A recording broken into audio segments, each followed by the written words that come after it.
Antarctica पृथ्वी की सबसे ठंडी जगह है। इससे ठंडी जगह इस पृथ्वी पर है ही नहीं। यहाँ बर्फ की इतनी मोटी चादर है कि वो अगर पिघल जाए तो दुनिया में प्रलय आ जाएगी। यहाँ पर लगभग 300 किमी की स्पीड से हवाएं चलती हैं, जो कि एक बिल्डिंग को आसानी से गिरा सकती है। इस वीरान और बर्फीली जगह में कोई भी जीव नहीं पाया जाता है। इस जगह पर कोई भी इंसान नहीं जाता है और इस जगह पर किसी भी देश का अधिकार नहीं है। यही नहीं, इस जगह पर एलियन का बसेरा है, क्योंकि इस जगह पर एलियन के सबूत पाए गए हैं। दोस्तों, अक्सर आपने अंटार्कटिका के बारे में ये बात कहीं ना कहीं सुनी होगी। आज बिट्टू जी के इन सभी दावों को लेकर एक रिसर्च वीडियो लाया है, जिसमें आप अंटार्कटिका के रहस्य और उसके राज्य के बारे में एकदम सटीक जानकारी से रूबरू होने वाले हैं। देर न करते हुए वीडियो में आगे बढ़ते हैं, लेकिन इससे पहले यदि चैनल पर नए आए हो, यूट्यूब चैनल को सब्सक्राइब अवश्य करें।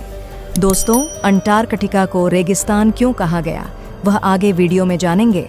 दुनिया के 7 महाद्वीपों में गिना जाने वाला यह क्षेत्र आता है, जिसे प्रकटिका महाद्वीप के नाम से जाना जाता है।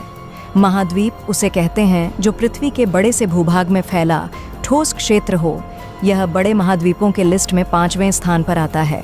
यह पृथ्वी के दक्षिणी ध्रुव पर स्थित है, जिसका क्षेत्रफल 140 लाख वर्ग किलोमीटर तक है। ये इतना है कि इसमें ऑस्ट्रेलिया जितने बड़े 2 देश आ सकते हैं। पृथ्वी का इतना बड़ा भाग आज भी वीरान पड़ा हुआ है। इस भाग पर किसी भी देश का स्थायी कब्जा नहीं है। हालांकि 7 देश जैसे New Zealand, Australia, France, Norway, United Kingdom, Chile और अर्जेंटीना जैसे देश इस पर अपना अधिकार मानते हैं, लेकिन अभी आधिकारिक रूप से यह मान्य नहीं है। अंटार्कटिका को बर्फ का रेगिस्तान कहा जाता है, क्योंकि यहाँ पर बर्फ की भारी मात्रा है, लेकिन बारिश न के बराबर होती है, जो लगभग 200 मिमी के आसपास दर्ज की गई है। हालांकि बारिश यहाँ न के बराबर मान सकते हैं, क्योंकि बारिश अगर थोड़ी बहुत होती भी है तो वह सतह तक आते आते स्नो टाइप की हो जाती है, जिसे बर्फ की बारिश कहते हैं। अंटार्कटिका का पूर्वी भाग पश्चिमी भाग की अपेक्षा अधिक ऊंचाई में स्थित होने के कारण अपेक्षाकृत अधिक ठंडा रहता है। इस क्षेत्र का कोई भी टाइम जोन नहीं है। यहाँ मुख्यतः 2 दक्षिणी ध्रुव है। जब आप ग्लोब देखते हो तो देखते होंगे कि एक रेखा उत्तरी ध्रुव से दक्षिणी ध्रुव की तरफ आकर एक केंद्र बिंदु पर मिल जाती है। ये केंद्र बिंदु ऐसा है जो एक ही स्थान पर रहता है। बाकी इसके चारों किनारे वाले क्षेत्र घूमते रहते हैं। दक्षिणी पश्चिमी ध्रुव की अपेक्षा दक्षिणी पूर्वी ध्रुव अधिक ठंडा और शुष्क रहता है। इसकी ऊंचाई भी ज्यादा है। इस ध्रुव पर एक तारा समान ऊंचाई पर चक्कर लगाता है और इस बिंदु पर कभी भी अस्त नहीं होता है। अंटार्कटिका बहुत ही ठंडा स्थान है। सर्दियों के दौरान कई सप्ताहों तक यहाँ सूर्योदय नहीं होता और गर्मियों के दौरान दिसंबर के अंत से मार्च के अंत तक सूर्यास्त नहीं होता। अगर ध्रुव के केंद्र की बात की जाए तो यहाँ 6 महीने की सर्दियाँ होती हैं और इतने समय तक सूर्योदय नहीं होता। और जब सूर्योदय होता है तो 6 महीने की लंबी गर्मी के साथ आप यहाँ दिन के किसी भी समय खड़े होकर सूरज को क्षितिज के ऊपर घड़ी की उल्टी दिशा में अपने चारों ओर घूमते हुए देख सकते हैं। दक्षिणी ध्रुव पर पहुँचना बहुत ही कठिन है। ये समुद्र और समतल समुद्री बर्फ से ढका हुआ है। दक्षिणी ध्रुव का केंद्र बहुत ऊंचे स्थान पर है। यह उन स्थानों से बहुत दूर है जहां पर वैज्ञानिकों की बस्तियां हैं। यहां जाने वाले जहाज़ों को प्रायः बर्फीले समुद्री रास्ते से होकर जाना पड़ता है। अगर आप तट पर पहुंच भी जाते तो यहां से दक्षिणी ध्रुव के केंद्र तक पहुंचने में लगभग 1600 किलोमीटर की लंबी यात्रा करनी पड़ती है। इसके बर्फ की सतह की बात की जाए तो लगभग 1.9 किलोमीटर तक मोटी बर्फ की सतह है, जो कि लाखों वर्ष पुरानी है। कहा जाता है कि पहले इस जगह पर तापमान काफ़ी ज़्यादा था। इसके बाद यहाँ टुंड्रा वनस्पति की मात्रा काफ़ी ज़्यादा थी। फिलहाल टुंड्रा वनस्पति अभी भी है, लेकिन कम मात्रा में। बाद में प्लेटलेट के सरकने के बाद और कुछ प्राकृतिक कारणों के कारण यह बर्फ का रेगिस्तान बन गया। दूसरा कारण यह भी है कि सूर्य के प्रकाश का बहुत ही कम मात्रा में यहाँ पहुँचना। पृथ्वी के लगभग 90% बर्फ 2 जगह पर पाए जाते हैं, एक ग्रीनलैंड और दूसरा अंटार्कटिका में। यहाँ पर पृथ्वी का लगभग 70% से ज़्यादा पीने लायक पानी मौजूद है, जो एकदम मिनरल वाटर की तरह साफ है। लेकिन सिर्फ बर्फ के रूप में। वैज्ञानिकों का मानना है कि अगर यह मीठा पानी किसी कारणवश पिघल जाता है तो दुनिया के समुद्रों के जलस्तर में लगभग 60 मीटर तक की बढ़ोतरी हो सकती है। ये बढ़ोतरी इतनी है कि इसमें दुनिया के बड़े से भूभाग से इंसानों का नामो निशान मिट सकता है। अंटार्कटिका में जहां गर्मियों में तापमान -10 डिग्री सेल्सियस से 15 डिग्री सेल्सियस रहता है, तो वहीं सर्दियों में यहाँ का तापमान लगभग 60 डिग्री सेल्सियस तक हो जाता है। यहाँ का आज तक का सबसे कम तापमान माई बांटा सारन 2.12 मापा गया, जो आज तक का पृथ्वी का सबसे कम तापमान वाले क्षेत्र में दर्ज है।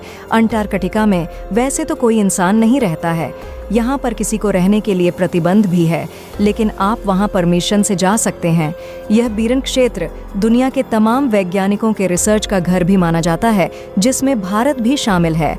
अंटार्कटिका के बर्फ की शेल्फ संभवतः पहली बार 1820 में फेबियन गटलिव, वन बेलिंगहसन और मिखाइल लाजदेव के नेतृत्व में एक रूसी अभियान के दौरान देखी गई थी। अंटार्कटिका पर लगभग 30 देशों का शासन है, जो सभी 1959 में बनी अंटार्कटिक संधि प्रणाली के पक्षकार हैं। संधि की शर्तों के अनुसार अंटार्कटिका में सैन्य गतिविधि, खनन पर माणु विस्फोट या फिर कोई और मानवीय कार्य करने की अनुमति किसी भी देश को नहीं है। गर्मियों के महीनों के दौरान लगभग 5000 लोग यहाँ पर बने अनुसंधान स्टेशनों पर रहते हैं, पर सर्दी आते ही यह आंकड़ा घटकर लगभग 1000 हो जाता है। इन वैज्ञानिकों का लगभग 80 से ज्यादा रिसर्च सेंटर है, जो यहाँ पर जमी बर्फ के साथ साथ मौसम बदलाव और बहुत कुछ चीज़ों के बारे में खोज करते हैं। यह क्षेत्र चारों ओर समुद्र से घिरा है। समुद्री तूफान और हवाएं यहाँ बिना किसी रोक टोक के बहती हैं। इनकी तीव्रता इतनी ज्यादा होती है कि पलक झपकते ही वह तुम्हें गिराकर बर्फ में तब्दील कर सकती है, क्योंकि यहाँ पर समुद्र से सीधी हवा आती है। अंटार्कटिका में इस ग्रह की सबसे तेज काटाबेटिक हवाएं हैं, जो चौंका देने वाली है। ये हवाएं 200 मील प्रति घंटे तक पहुंच सकती हैं। अगर यहाँ के जीव की बात करें तो एम्परर पेंगुइन जैसे जीव का नाम पहले आता है। ये जीव अंटार्कटिका के पश्चिमी तट के पास रहते हैं। ये बर्फ की सतह पर रहते हैं और अपने भोजन की तलाश में समुद्र में गोता लगाते हैं। इनका शरीर यहाँ के तापमान के लिए बिल्कुल अनुकूल रहता है।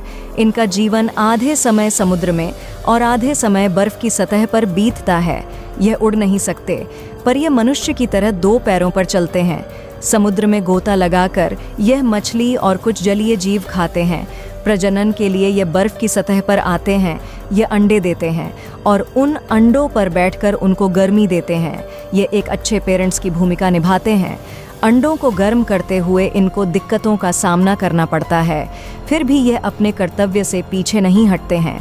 वैज्ञानिक बढ़ते ग्लोबल वार्मिंग और पिघलते बर्फ को लेकर इनके अस्तित्व को लेकर चिंतित रहते हैं। अंटार्कटिका के समुद्र में सील के साथ साथ और भी जीव पाए जाते हैं। यहाँ सिर्फ शीता अनुकूलित पौधे और जीव ही जीवित रह सकते हैं, जिनमें पेंगुइन, सील, निमेटोड, टार्डीग्रेड, पिस्सू, विभिन्न प्रकार के शैवाल और सूक्ष्म जीव के अलावा टुंड्रा वनस्पति भी शामिल है। इस दुनिया में ऐसे 2 ही जगह है जहां कोई भी प्रजाति का सांप नहीं पाया जाता है, एक न्यूजीलैंड और एक अंटार्कटिका। दोस्तों, कुछ लोगों का मानना है कि अंटार्कटिका एलियन का बसेरा है, लेकिन मैं आपको बता दूं, ये बात एकदम से अफवाह है। आज तक यहाँ एलियन सभ्यता के कोई भी सबूत नहीं मिले हैं। दोस्तों, ऐसे ही रोचक वीडियो के लिए आप हमारे चैनल बिट्टू जीके को सब्सक्राइब जरूर करें तथा वीडियो को लाइक और शेयर अवश्य करें। जय हिंद।